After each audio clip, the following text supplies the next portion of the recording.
I'm going to record this so that we can put it on our website. So hello, everyone, and welcome to our first webinar in our monthly series.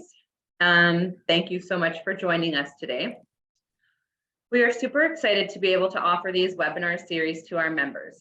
We have been searching for companies that benefit our existing members in a considerable way, which is why TrainCan is up first. These days, it's so important to have easy access to training with such a wide variety of courses. TrainCan is setting benchmarks for online staff enhancement training. So if you please keep any of your questions till the end, you can write them in the chat and then we can answer them all together at the end. But today it's my pleasure to introduce you all to Jim Koschuk. He will be presenting on behalf of TrainCan today. Go ahead. Fantastic. Thanks, Kim. And myself and TrainCan are excited to be working with the association in Manitoba. I do have a connection. My mom was actually born in Winnipeg, believe it or not, and my grandfather was a furrier, but my grandmother and my mother came to Toronto area in the, I guess, late 50s, early 60s, I guess. So I'm a Toronto-born guy, but I still have a Western connection to the city of Winnipeg. So I thought I would share that, so I'm not a total stranger. Our company is proud to work with the partnership with the association, and food handling is one of the main things that I think your membership is interested in. We're going to touch on that. We're going to touch a little bit on food safety culture, why that's important. We'll talk a little bit about what our program is. We'll actually take you in and show you the online platform, what it looks like, and then we'll talk about how you will be able to benefit, what other courses will be available, and then of course how you'll be able to purchase and assigned to your own staff. So to get things going, there's me. I already introduced myself. I forgot to click the slide, so you guys don't need to see that. I wanted to just quickly, in the era of reconciliation that we're going through, this is the land recognition that we have, acknowledgement that we have on our website for TrainCan. We're not going to read the whole land acknowledgement, but just for the benefit of all those attending and anybody who watches this video afterwards, we do acknowledge the lands of the Indigenous people across Canada and the lands where we all work. So to start with, I want to just say, we're talking about training. We're talking about training people with food safety or WMIS or other courses, whatever the case may be, or how to take out the garbage from that end of things. People are really, really important. And I thought I'd share a couple of examples where training kind of failed. The guys on the left side with the forklifts obviously took the forklift instructions, but really didn't manage to grasp the full concept of what's safe to use and what's not. The other gentleman working at heights training obviously did not do things properly with his wheelbarrow and his ladder. The gentleman in a biohazard area wearing no biohazard gear. And then the last gentleman, of course, doing electrical work over a pool on a metal ladder. So these are obviously training failures. Obviously, these people know better from these exaggerated examples. But this is what happens. We train people, we tell them what to do, they know what to do, but then they don't do it. So this is a big part of any sort of training, whether it's food safety or anything else that goes along. Specifically though, I'm going to look at food handler training. I want to talk about that with the audience today. And to start that off, what I wanted to do is kind of roll things back, just so everybody knows where food handler training or food safety kind of became a really big deal. Jack in the Box is a restaurant in the United States. They're a restaurant today in the United States. I don't know if anybody's ever been to one, but they're right across, I think mostly the southern US, but they're quite large.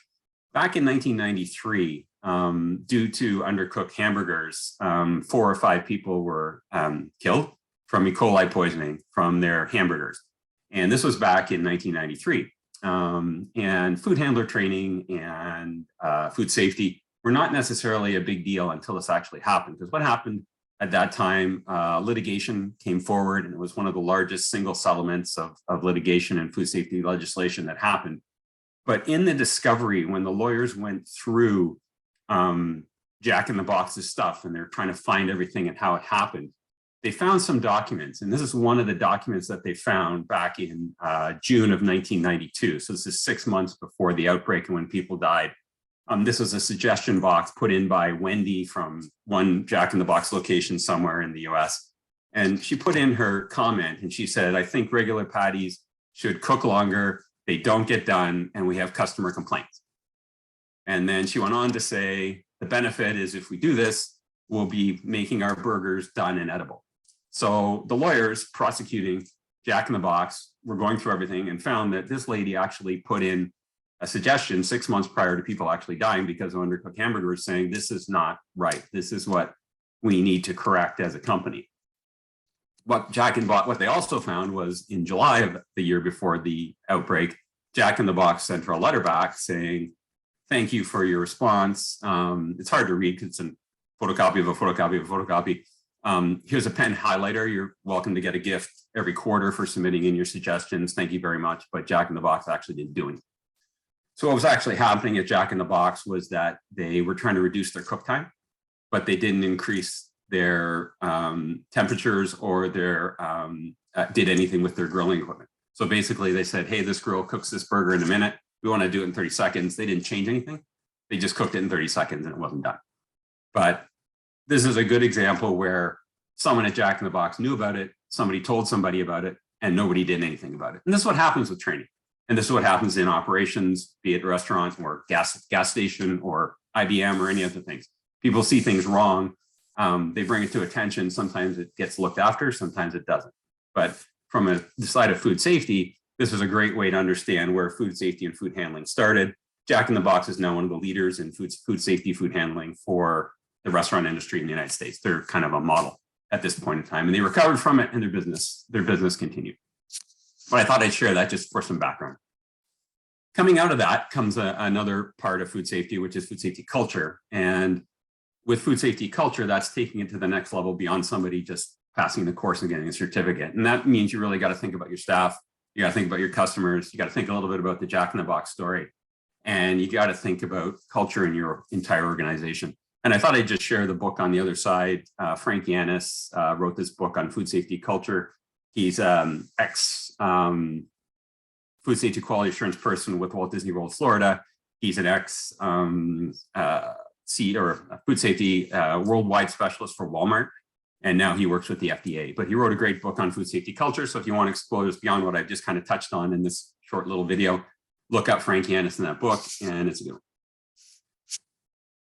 Last thing on food safety culture is, this is what really happens when we start to think about it is, does the government require it by law? They do not. How much is it going to cost? Doesn't have to cost a lot. It just has to show leading by examples, top-down examples. We had a great CEO at one point at Compass Group Canada, who was a customer of ours. He would walk through the kitchen with a thermometer and take temperatures in front of his staff. So they were buying in on everything that's going along with it. And do as you want your staff to do and reinforce it that way. So these are all important things in regards to food safety culture. And I just touched on these top down, and then also working with your employees. So that's a little bit about food safety culture. I'm not going to do any more than that. That was just kind of to set the scene. Now what I like to do is talk to you guys what you need to do to meet the Manitoba food handler requirements, which is the 1 person per shift that needs to be met. We have our course Basics FST. The shot on the left is the course books. We actually do have a physical course book.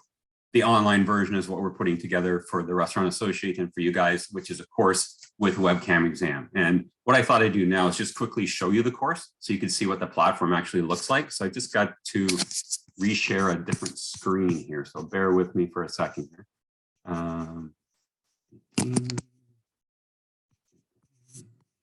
Stop sharing that one. Hang on. Different one. I want to share this one. Oh, look at that. It even worked. How about that? So what I want to show you here is this is actually, we're inside the course. So when you or your staff member gets an online course, they'll have a profile. It's up here in the upper right-hand corner. They'll have access to the required learning material and everything through there. They will have a webcam help center. They'll have a contact us button. In there, there's our toll-free number. There's also a chat or comment you can put in, comes into our ticketing system. So we service our people through responses through the entire ticketing system. So everything is dealt with on a daily basis.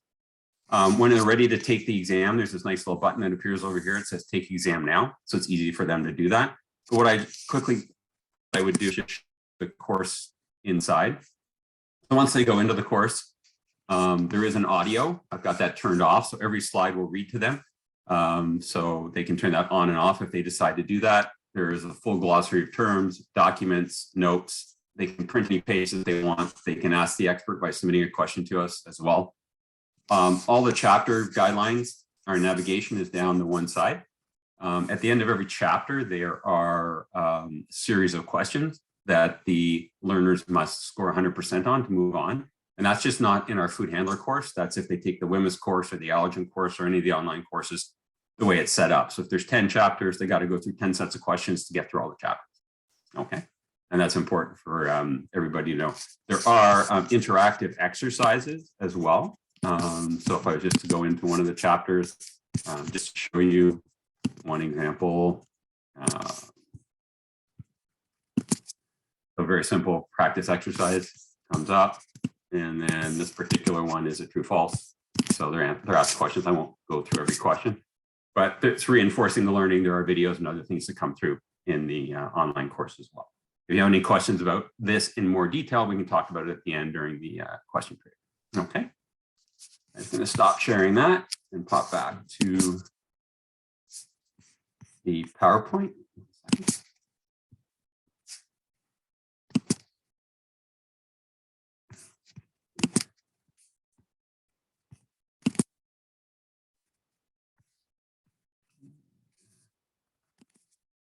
There we go. Okay, so that's the basics course itself, and we went through that.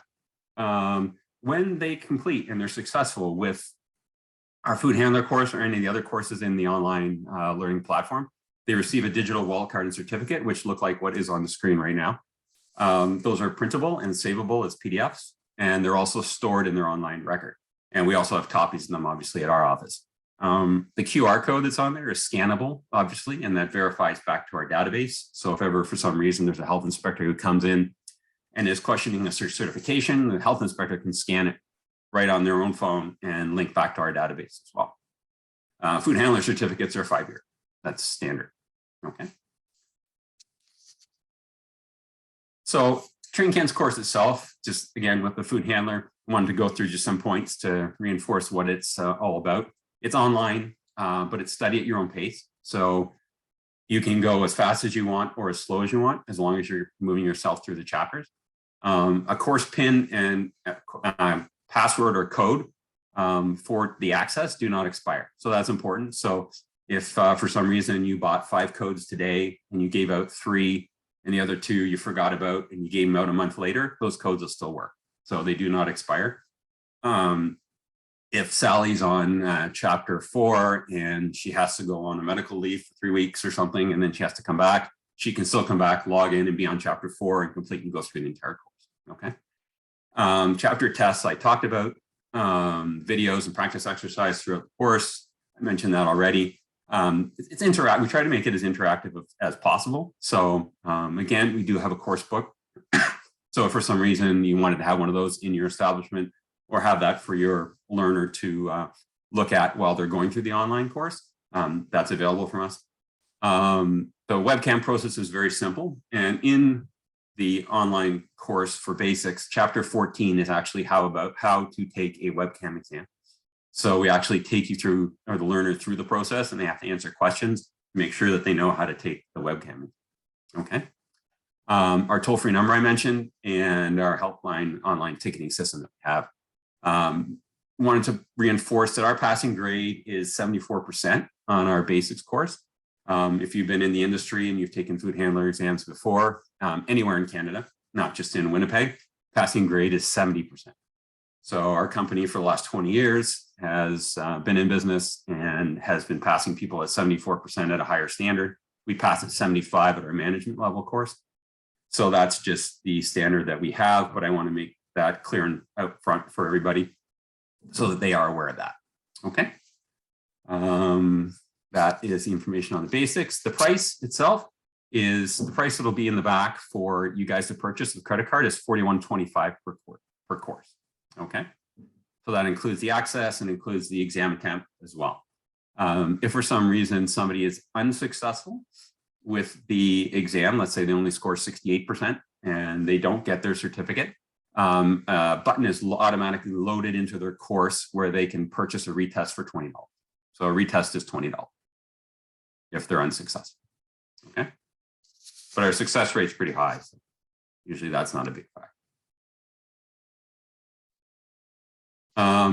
Big question for you guys now is how do you purchase? Okay. TrainCan is not finished yet building a portal, which will be a landing page that will have its own URL.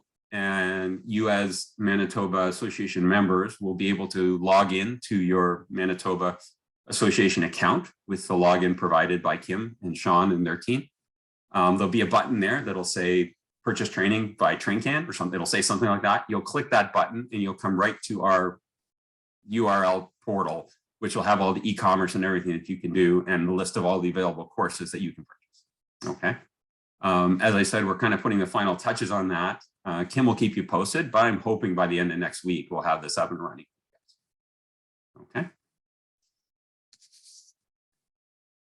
I wanted to share too, just so you're aware of the other courses that will be available, because I focused on the food handler because that's the one that kind of brought us together with the association. But I wanted to just share the other ones, and I'll quickly just share a PDF instead of this. It's just easier to look at.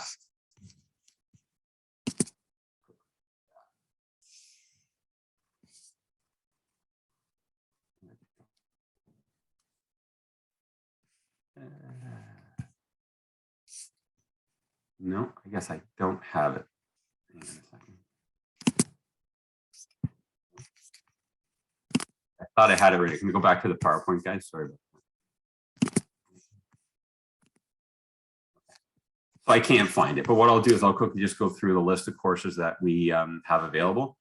On the workplace side of things, we do have a WHMIS course. So this meets the WHMIS standards that are required for your people. And so you can choose to use it, or you can, some people do it through their chemical supplier or other sources or anything like that. We do have respect and inclusion in the workplace. It's a course for any staff member or a manager to be able to go through. We have slips and falls for the food service industry. We have an emergency preparedness course, and we do have 2 cannabis in the workplace courses. They're not about edibles. They're about how a manager can manage cannabis with their staff in the workplace. And there's another one for employees on how employees should be responsible for cannabis within the workplace. So if for some reason you're having an issue in those areas, these are nice little courses that you can put people through or put managers through to reinforce. I think you can also see on this side over here that we have our basics course, which I've talked a lot about. We do have our management level course, which is not required by legislation. So if for some reason you want to talk more about that, reach out to us and we'll be able to do that.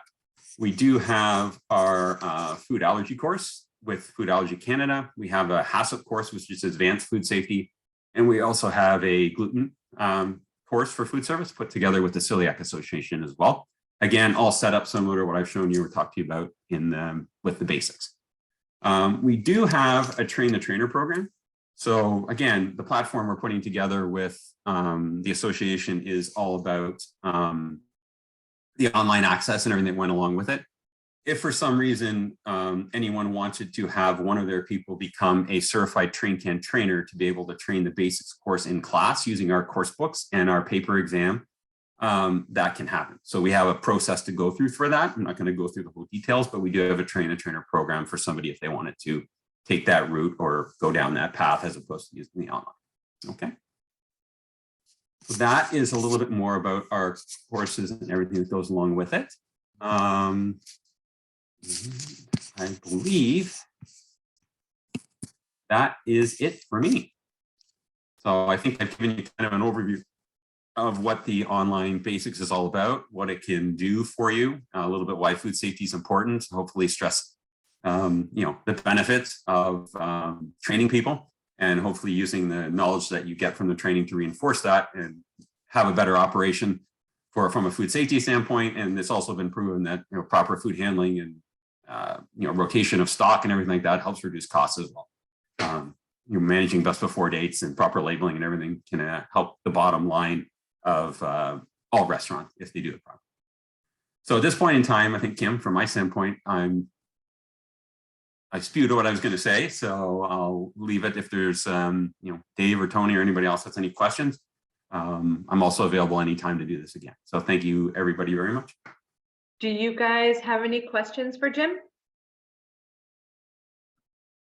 I don't. I think this is very, very good for the members, because people can take this at their time, like their own time, instead of going to a class and things like that. So, and this is outstanding. I think it's a great feature. Fantastic. Well, thank you. Thanks for the feedback, and we hope that once everything's up and running in the next 2 weeks, we look forward to getting the feedback once some of your staff actually go through.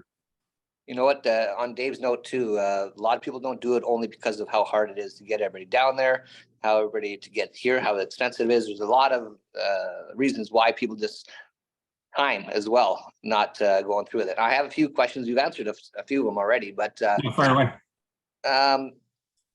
the price you got figured out. Now, you mentioned some about 10 out of 10 before you go on. Now, what course was that under? Sorry. No, it's how that works is in each program, including the food handler. So there's 14 chapters.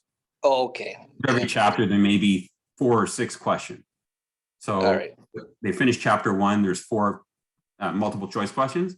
They must all answer those correctly for chapter 2 to open up. Okay, and then they take the exam and then 74. Okay. Once they get all the way through all the chapters. Now, and you mentioned about cannabis. With the courses, it'll tell you how to deal with people under the influence, or watch it as an employee, or as people come. If you want to take a look at it, Tony, Yeah. if you want to drop an email just to info@traincan.com. Okay. Just send it to info@traincan.com. I'll send you a free password for you to take a look at it. Okay. Better. Yeah, it's coming at us. It's coming at us more faster than we could expect, and I'm dealing with it with employees, but also with the customers coming in, and it's touchy, right? I'll send you if you just send it to info@traincan.com and just say you're on the webinar, I'll send you a code that'll give you access to the manager course and the employee course. You can take a look at both of them and decide whether it's something, because they're general, they're not specific to food service. So they're on a general basis. It doesn't just talk about restaurants, it's talking about managing in a workplace generally. Right. But the concepts still apply. And for some, if you're having trouble with a employee in that area and you want to educate them a little bit more and it's awkward, it's a great way to say, hey, look, you got to finish this course. Yeah. Right. And then they get a certificate at the end, and maybe they learn a couple things, and it's not you harping at them, it's the course. Yeah, good. The course telling them, right? So. And then the last thing, after you finish and your 5 years is up, do you send out calendars, reminders that you're up for next one? Through the online, yeah, it'll be structured such that there'll be a reminder that would go out. And then as the portal moves along, one of the things that Sean and Kim were challenging us with we're going to try and group the staff for you. So when you purchase, you're actually going to select your unit, or if they're from Boston Pizza on Portage Avenue, however it's in the association database, we're going to ask that information. So we're hoping that down the road, we'll actually be able to give you as an owner a backdoor access to see all that information. Okay. Yeah. Excellent. Good. Sure. Thank you for this. Yeah, good question. Those are it for me. You guys, you answered most of them, and I had a good basic of what was going to be coming, and I'm online looking at all the courses as you're walking through. Yeah. So good news for everybody. Yeah, it'll be a full list of courses and all the pricing. I didn't go through all the pricing on everything, but everything will be up on the portal once it's there. Cool. And you think you'll be up and running by next week? I'm hoping by next Friday. Yeah. Okay. Good. Excellent. I just wanted to let you guys know that when I was at Tim Hortons, I never followed any kind of it was not important to me to make sure I had one person. I was food handlers, I had my advanced, but at the time it was I'm not I'm out of town. I'm not sending these kids who are in school or whatever it may be, like, it's so hard. And then Tim Hortons went with TrainCan, and it was like, you get a code, you get one. All my staff then was able to like do it from home. I had an office space, so I let them, if they didn't want to do it from home, they could come to my office and do it in there. I know it's fantastic. It made my life so much easier. And I could see that whether they've passed or not, and they could see it. So they would get a copy of their things, and then on the back end, I don't know if that's how it will work with this one, but I know for us, like on the back end, I could see who took what. Yeah, you'll be able to do that. Yeah. For all my restaurants together, it was great. Excellent. It definitely. Yeah, so we made my life do. You know, Tim Hortons is one of our customers. We do a lot of larger accounts with custom portals to manage their staff, and some of them do it in various different ways. You know, we deal with Sobeys here in Ontario and Atlantic Canada, grocer, I guess, Safeway, I guess, out your way. But they do mostly online study, but they do a lot of paper exams. That's just the way they do it. So there's different people doing different things. Some of the Tim Hortons that we deal with still do in-class training. They've certified trainers with us because they want to do in-class training. Some of the larger franchise groups, some of them do online training, but they still want to do a paper exam, so we can accommodate that. So we have a lot of flexibility that way, which makes us unique in this marketplace. That's nice. Excellent. Awesome. Well, if there's no more questions, I want to thank you, Jim, for your presentation today. Next month's webinar is Canadian Water Savings Inc., the company that focuses on saving water usage and costs. The registration is open, and I'll be sending out an email tomorrow morning with all the links. This presentation was recorded, so I will add it to our website eventually. So if you guys have anybody that you think would benefit from listening to this, you can either pass them my way or send them to our website. And then, yeah, thank you guys for coming, and thanks, Jim, and have a good evening. Awesome. Fantastic. Take care, everybody. Thank you very much. Bye, Bye, guys. Kim. Thank you. Thanks, Dave. Thanks, Tony. Thanks, Kim. Thanks, Dave. Bye-bye.